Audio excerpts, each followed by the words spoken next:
Hi everybody, this is Rose of Sharon, and I'm back again with another series review. I just recently watched 11/22/63, which is an alternate history about what would happen if JFK wasn't assassinated. It's based on the book of the same name written by Stephen King, who is an idol of mine, if you know me well enough.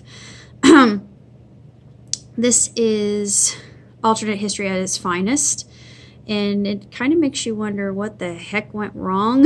I'm not going to say what, but near the end, I actually should say final episode, you think, holy crap, something horrible happened. I'm not sure how, I'm not sure why, but something bad occurred here. I really don't have too much to say about the series, although it's extremely enjoyable. It's very entertaining. It's it's very stressful. I would give it 5 stars hands down, just because it's one of those series that gives you the good and the bad in people, and the dynamic between these characters and choices that somebody would make based on violating time-space continuum laws, which we have a semblance of understanding, but we really don't know how this would work out practically if implemented in the real world, which kind of makes you, this is all stipulation, it's all postulating at this point, because none of us really know. And I like to think of time as, like Einstein did, I think of it as fluid. I think that, yeah, but however, like in Doctor Who, when I don't know if it's the 10th or 11th or 12th, I think it was the 10th, yeah, the 10th Doctor actually mentions that there are certain points in history which are fixed. And I think that, unfortunately, the assassination of Kennedy was one of them, just like the assassination of Lincoln was also a fixed point in history and can't be changed. The same thing with Pompeii. Pompeii was definitely a fixed point, because Pompeii was a natural disaster. On the other hand, and I know I'm going to contradict myself, with human-related causes, I should say, or the causation, there are any number of elements and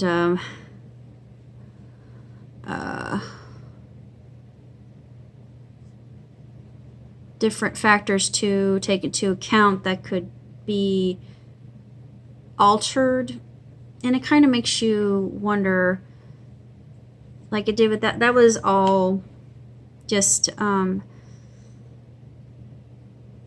theory, but it actually could happen if that had come to pass. But nonetheless, I thought it was really spectacularly done. 5 stars, 2 thumbs way up. If you're a Stephen King fan, yeah, you're gonna love it.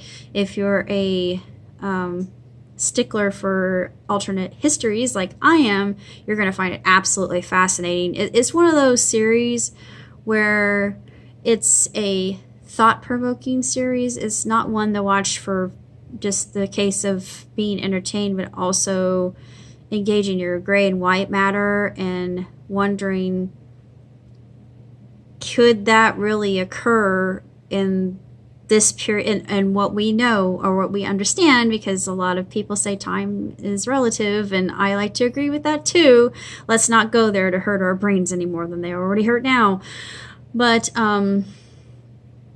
it's really a positively stellar series. It's scintillating, it's thrilling, it's one of those things it's quite titillating in just watching everything unfold. And then there's a character from the very beginning, I thought, he's important. And I mean, I knew it right away. I thought that character is important, because they wouldn't introduce a character that early if he didn't have some kind of importance. And I nailed it. I thought, that's why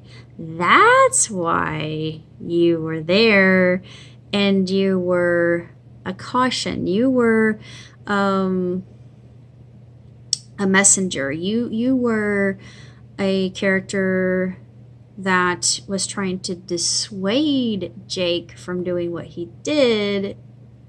Of course, not gonna go into that, but the whole thing, the portal in the restaurant is just brilliant. It's absolutely stupendous. It is marvelous, and there are some moments in it that are really quite funny. There are moments in it that you think, well, if I were in that kind of situation and this had happened, would I react in the same manner?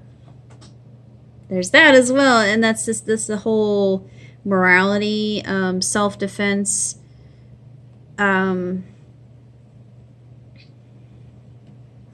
also protecting somebody you love. I'm not going to go into that honestly, because that's a plot point. And if you've seen the series, you understand what I'm getting at. But if you haven't, then I'm not going to delve into that, because it's a huge plot point in Jake's discovery of going back into 1960. Well, he starts in 1960, where the portal basically spits him up and from the closet. And it's so funny that that whole line of going, get to the old man, get into the closet, Jake. What are you talking about, old man? Get into the freaking closet. I thought, yeah, when an old man tells you to get into the closet, you don't argue with him. You do what he says.